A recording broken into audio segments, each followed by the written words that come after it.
ओम नमो भगवते वासुदेवाय नमः। राधे राधे दोस्तों, भाइयों बहनों, माताओं, बंधुओं, आप सभी का मेरे YouTube चैनल SP मोटिवेशन में स्वागत है। बंधुओं, आज हम सभी मिलकर कार्तिक मास में आने वाली रमा एकादशी का महत्व या कथा सुनेंगे, जिसमें भगवान विष्णु और माता लक्ष्मी की पूजा का बड़ा ही महत्व बताया गया है। आज व्रत धारण करने वाले मनुष्य को पूरे दिन भगवान विष्णु का मानसिक जाप करते रहना चाहिए। ओम नमो भगवते वासुदेवाय या ओम विष्णुवे नमः का जाप पूरे दिन करते रहें, जिससे आपको कार्तिक मास में आने वाली रमा एकादशी का 100 गुना फल मिलेगा। भक्तों, अब हम एकादशी महत्म सुनेंगे, जिसे आप सभी ध्यान पूर्वक और मन लगाकर श्रद्धा सहित सुनिएगा। जय श्री कृष्णा। बोलो विष्णु भगवान की जय। बोलो विष्णु भगवान की जय। बोलो एकादशी मैया की जय। बोलो लक्ष्मी माता की जय। नारद जी ने पूछा, महादेव, महाद्वादशी एकादशी का उत्तम व्रत कैसा होता है? सर्वेश्वर, प्रभो, उसके व्रत से जो कुछ भी फल प्राप्त होता है उसे बताने की कृपा कीजिए। महादेव जी ने कहा, ब्राह्मण, यह एकादशी महान पुण्य फल को देने वाली है। श्रेष्ठ मनुष्यों को भी इसका अनुष्ठान करना चाहिए। विशेष विशेष नक्षत्रों का योग होने पर यह तिथि जया, विजया, जयंती तथा पाप नाशिनी इन 4 नामों से विख्यात होती है। ये सभी पापों का नाश करने वाली हैं। इनका व्रत अवश्य करना चाहिए। जब शुक्ल पक्ष की एकादशी को पुनर्वसु नक्षत्र हो तो वह उत्तम तिथि जया कहलाती है। उसका व्रत करके मनुष्य निश्चय ही पाप से मुक्त हो जाता है। जब शुक्ल पक्ष की द्वादशी को श्रवण नक्षत्र हो तो वह उत्तम तिथि विजया के नाम से विख्यात होती है। इसमें किया हुआ दान और ब्राह्मण भोजन सहस्त्र गुना फल देने वाला है तथा होम और उपवास तो सहस्त्र गुने से भी अधिक फल देता है। जब शुक्ल पक्ष की द्वादशी को रोहिणी नक्षत्र हो तो वह तिथि जयंती कहलाती है। वह सब पापों को हरने वाली है। उस तिथि को पूजित होने पर भगवान गोविंद निश्चय ही मनुष्य के सब पापों को धो डालते हैं। जब कभी शुक्ल पक्ष की द्वादशी को पुण्य नक्षत्र हो तो वह महापुण्यमयी पाप नाशिनी तिथि कहलाती है। जो 1 वर्ष तक प्रतिदिन 1 प्रस्थ तिल दान करता है तथा जो केवल पाप नाशिनी एकादशी को उपवास करता है, उन दोनों का पुण्य समान होता है। उस तिथि को पूजित होने पर संसार के स्वामी सर्वेश्वर श्री हरि संतुष्ट होते हैं तथा प्रत्यक्ष दर्शन भी देते हैं। उस दिन प्रत्येक पुण्य क्रम का अनंत फल माना गया है। सगर नंदन ककुत्स्य नहुष तथा राजा गाधी ने उस तिथि को भगवान की आराधना की थी, जिससे भगवान ने इस पृथ्वी पर उन्हें सब कुछ दिया था। इस तिथि के सेवन से मनुष्य 7 जन्मों के कायिक, वाचिक और मानसिक पाप से मुक्त हो जाता है। इसमें तनिक भी संदेह नहीं है। पुण्य नक्षत्र से युक्त एकमात्र पाप नाशिनी एकादशी का व्रत करने के मनुष्य 1000 एकादशियों के व्रत का फल प्राप्त कर लेता है। उस दिन स्नान, दान, हवन, कीर्तन, जप, होम, स्वाध्याय और देव पूजा आदि जो कुछ भी किया जाता है उसका अक्षय फल माना गया है। इसलिए प्रयत्न पूर्वक इसका व्रत करना चाहिए। जिस समय धर्मात्मा राजा युधिष्ठिर पंचम अश्वमेध यज्ञ का स्नान कर चुके, उस समय उन्होंने यदुवंश अवतार भगवान श्री कृष्ण से इस प्रकार प्रश्न किया। युधिष्ठिर बोले, प्रभो, नक्त व्रत तथा एक भुक्त व्रत का पुण्य एवं फल क्या है? जनार्दन, यह सब मुझसे बताइए। श्री भगवान जी कहने लगे, कुंती नंदन, हेमंत ऋतु में जब परम कल्याणमय मार्गशीर्ष मास आए, तब उसके कृष्ण पक्ष की द्वादशी तिथि को उपवास व्रत करना चाहिए। उसकी विधि इस प्रकार है। दृढ़ता पूर्वक उत्तम व्रत का पालन करने वाला शुद्ध चित्त पुरुष दशमी को सदा एक मुक्त रहे, अथवा शौच, संतोष आदि नियमों के पालन पूर्वक नक्त व्रत के स्वरूप को जानकर उसके अनुसार एक बार भोजन करे। दिन में 8वें भाग में जब सूर्य का तेज मंद पड़ जाता है, उसे नक्त जानना चाहिए। रात को भोजन करना नक्त नहीं है। गृहस्थ के लिए तारों के दिखाई देने पर नक्त भोजन का विधान है, और सन्यासी के लिए दिन के 8वें भाग में, क्योंकि उसके लिए रात में भोजन का निषेध है। कुंती नंदन, दशमी की रात व्यतीत होने पर एकादशी को प्रातःकाल व्रत करने वाला पुरुष व्रत का नियम ग्रहण करे और सवेरे तथा मध्य को पवित्रता के लिए स्नान करे। कुएं का स्नान निम्न श्रेणी का है। बावली में स्नान करना मध्यम, पोखरी में उत्तम तथा नदी में उससे भी उत्तम माना गया है। जहाँ जल में खड़ा होने पर जल जंतुओं को पीड़ा होती हो, वहाँ स्नान करने पर पाप और पुण्य बराबर होता है। यदि जल को छानकर शुद्ध कर लें तो घर पर भी स्नान करना उत्तम माना गया है। इसलिए पांडव श्रेष्ठ घर पर उक्त विधि से स्नान करें। स्नान के पहले निमांकित मंत्र पढ़कर शरीर में मृतिका लगा लें। अश्वकांते रथकांते विष्णुकांते वसुंधरे मुक्ति के हर मैं पापम यन्मया पूर्ण सच्चितम। वसुंधरे, तुम्हारे ऊपर अश्व और रथ चला करते हैं। भगवान विष्णु की वामन अवतार धारण कर तुम्हें अपने पैरों से नापा था। मुक्ति के मैंने पूर्व काल में जो पाप संचित किया है, उस मेरे पाप को हर लो। व्रती पुरुष को चाहिए कि वह एक चित्त और दृढ़ संकल्प होकर क्रोध तथा लोभ का परित्याग करे। अत्यंत्र पाखंडी, मिथ्यावादी, ब्राह्मण निंदक, अगम्य, स्त्री के साथ गमन करने वाले, अन्याय, दुराचारी, परधनहारी तथा पर स्त्रीगामी मनुष्य से वार्तालाप न करे। भगवान केशव की पूजा करके उन्हें नैवेद्य भोग लगावे। घर में भक्ति युक्त मन से दीपक जलाकर रखे। पार्थ, उस दिन निंद्रा और मैथुन का परित्याग करे। धर्मशास्त्र से मनोरंजन करते हुए संपूर्ण दिन व्यतीत करे। नरश्रेष्ठ, भक्ति युक्त होकर रात्रि में जागरण करे। ब्राह्मणों को दक्षिणा दे और प्रणाम करके उनसे त्रुटियों के लिए क्षमा मांगे। जैसी कृष्ण पक्ष की एकादशी है, वैसी ही शुक्ल पक्ष की भी है। इसी विधि से उसका भी व्रत करना चाहिए। पार्थ, द्विज को उचित है कि वह शुक्र और कृष्ण पक्ष की एकादशी के व्रती लोगों में भेद बुद्धि न उत्पन्न करे। शंखोद्वार तीर्थ में स्नान करके भगवान गदाधर का दर्शन करने से जो पुण्य होता है, तथा संक्रांति के अवसर पर 4 लाख का दान देकर जो पुण्य प्राप्त होता है, वह सब एकादशी व्रत की 16वीं कला के बराबर भी नहीं है। प्रभात क्षेत्र में चंद्रमा और सूर्य के ग्रहण के अवसर पर स्नान दान से जो पुण्य होता है, वह निश्चय ही एकादशी को उपवास करने वाले मनुष्यों को मिल जाता है। केदार श्रेष्ठ में जल पीने से पुनर्जन्म नहीं होता। एकादशी का भी ऐसा ही महत्व है। यह भी गर्भवास का निवारण करने वाली है। पृथ्वी पर अश्वमेघ यज्ञ का जो फल होता है, उससे 100 गुना अधिक फल एकादशी व्रत करने वाले को मिलता है। जिसके घर में तपस्वी एवं श्रेष्ठ ब्राह्मण भोजन करते हैं, उसको जिस फल की प्राप्ति होती है, वह एकादशी व्रत करने वाले को भी अवश्य मिलती है।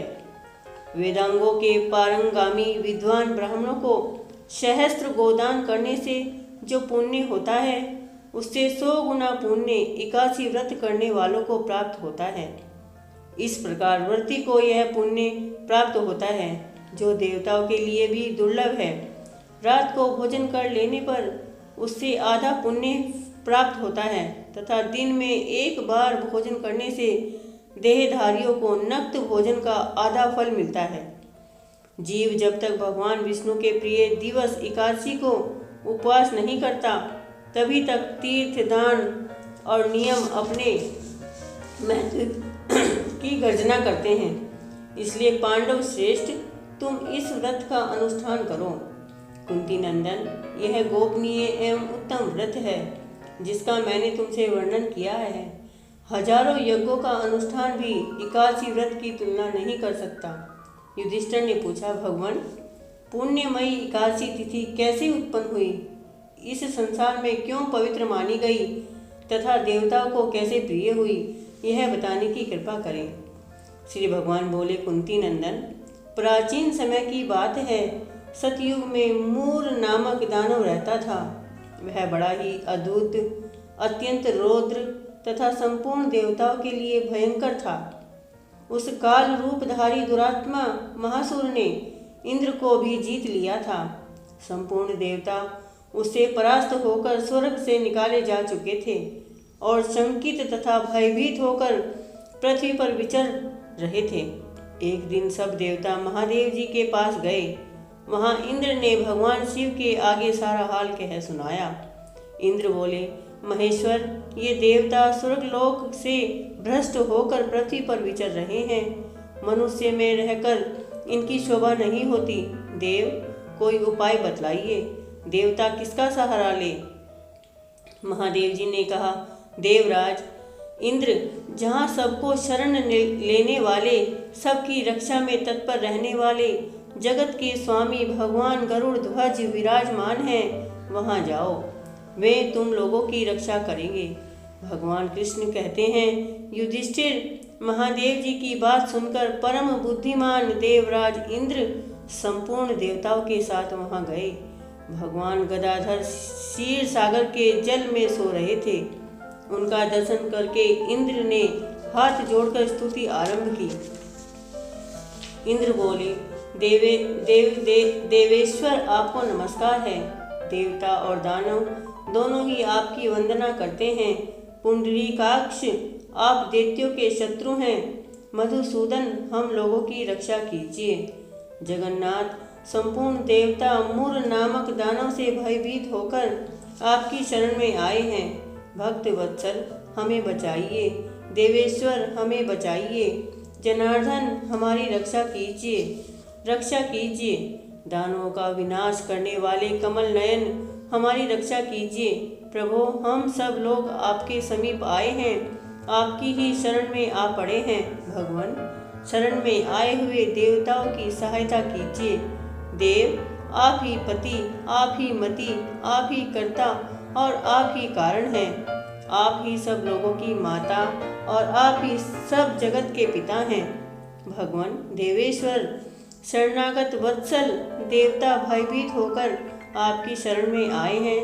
प्रभु, अत्यंत उग्र स्वभाव वाले महाबली मूर नामक दैत्य से संपूर्ण देवताओं को जीतकर इन्हें स्वर्ग से निकाल दिया है। इंद्र की बात सुनकर भगवान विष्णु बोले, देवराज, वह दानव कैसा है, उसका रूप और बल कैसा है तथा उस दुष्ट के रहने का स्थान कहाँ है?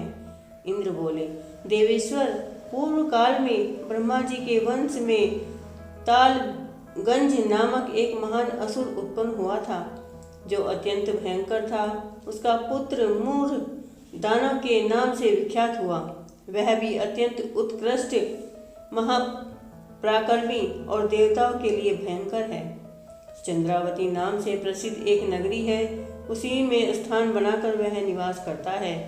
उस दैत्य ने समस्त देवताओं को परास्त करके स्वर्ग लोक से बाहर कर दिया है।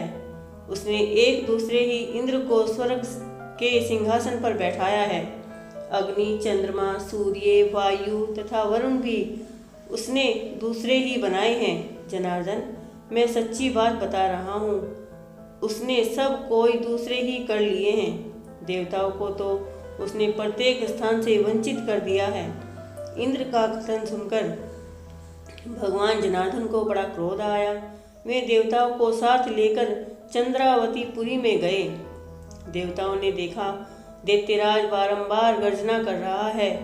उससे परास्त होकर संपूर्ण देवता दसों दिशाओं में भाग गए।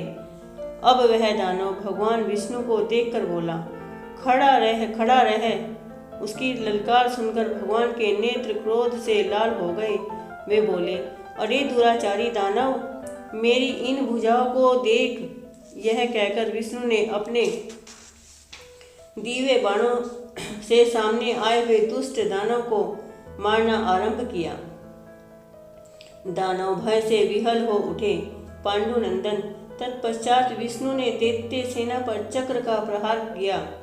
उससे छिन्न भिन्न होकर सैकड़ों योद्धा मौत के मुख में चले गए। इसके बाद भगवान मधुसूदन बद्री का आश्रम को चले गए। वहां सिंहावती नाम की गुफा थी जो 12 योजन लंबी थी। पांडुनंदन उस गुफा में एक ही दरवाजा था। भगवान विष्णु उसी में सो रहे। दानव मूर भगवान को मार डालने के लिए उद्योग में लगा था। वह उसके पीछे लगा रहा। वहां पहुंचकर उसने भी उसी गुफा में प्रवेश किया। वहां भगवान को सोते देख उसे बड़ा हर्ष हुआ। उसने सोचा, यह दानवों को भय देने वाला देवता है, अतः निसंदेह इसे मार डालूंगा। युधिष्ठिर दानव के इस प्रकार विचार करते ही भगवान विष्णु के शरीर से एक कन्या प्रकट हुई। बोलो एकादशी मैया की जय। जो बड़ी ही रूपवती, सौभाग्यशालिनी तथा दिव्य अस्त्र शस्त्रों से युक्त थी। वह भगवान के तेज के अंश से उत्पन्न हुई थी। उसका बल और पराक्रम महान था। युधिष्ठिर दानवराज मुर ने उस कन्या को देखा। कन्या ने युद्ध का विचार करके दानव के साथ युद्ध के लिए याचना की। युद्ध छिड़ गया। कन्या सब प्रकार की युद्ध कला में निपुण थी। वह मुर नामक महान असुर उसके हुंकार मात्र से राख का ढेर हो गया। दानव के मारे जाने पर भगवान जाग उठे। उन्होंने दानव को धरती पर पड़ा देख पूछा, मेरा यह शत्रु अत्यंत उग्र और भयंकर था, किसने उसका वध किया है?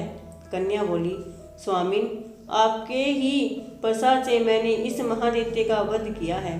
श्री भगवान ने कहा, कल्याणी, तुम्हारे इस कर्म से तीनों लोकों के मुनि और देवता आनंदित हुए हैं। अतः तुम्हारे मन में जैसी रुचि हो उसके अनुसार मुझसे कोई वर मांगो। देव दुर्लभ होने पर भी वह वर मैं तुम्हें दूंगा, इसमें तनिक भी संदेह नहीं है। वह कन्या साक्षात एकादशी ही थी।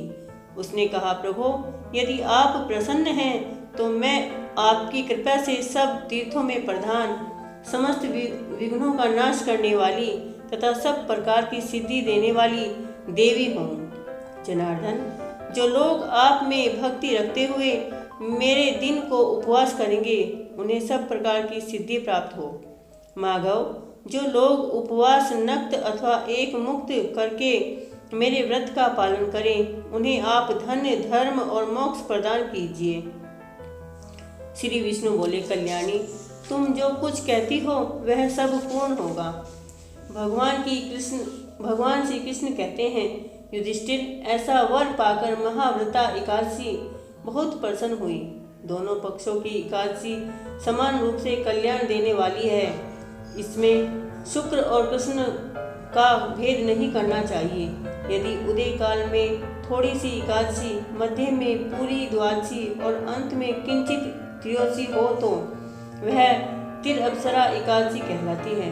वह भगवान को बहुत ही प्रिय है। यदि एक तिर अप्सरा एकादशी को उपवास कर लिया जाए तो 1 सहस्त्र एकादशी व्रतों का फल प्राप्त हो जाता है तथा इसी प्रकार द्वादशी में पारण करने पर सहस्त्र गुना फल माना गया है। अष्टमी, एकादशी, षष्ठी, तृतीया और चतुर्दशी ये यदि पूर्ण तिथि से विद्ध हो तो उनमें व्रत नहीं करना चाहिए। परिवर्तनीय तिथि में युक्त होने पर भी इनमें उपवास विधान है। पहले दिन में और रात में भी एकादशी हो तथा दूसरे दिन केवल प्रातःकाल एक दंड एकादशी रहे तो पहली तिथि का परित्याग करके दूसरे दिन की द्वादशी युक्त एकादशी को ही उपवास करना चाहिए। यह विधि मैंने दोनों पक्षों की एकादशी के लिए बताई है। जो मनुष्य एकादशी को उपवास करता है वह वैकुंठ धाम में, जहाँ साक्षात भगवान गरुड़ ध्वज विराजमान है, जाता है। जो मानव हर समय एकादशी के महत्व का पाठ करता है उसे सहस्त्र गोदानों के पुण्य का फल प्राप्त होता है। जो दिन या रात में भक्ति पूर्वक इस महत्व का स्मरण करते हैं वे निस्संदेह ब्रह्म हत्या आदि पापों से मुक्त हो जाते हैं। एकादशी के समान पापनाशक व्रत दूसरा कोई नहीं है। बोलो एकादशी मैया की जय। बोलो विष्णु भगवान की जय। बोलो लक्ष्मी माता की जय।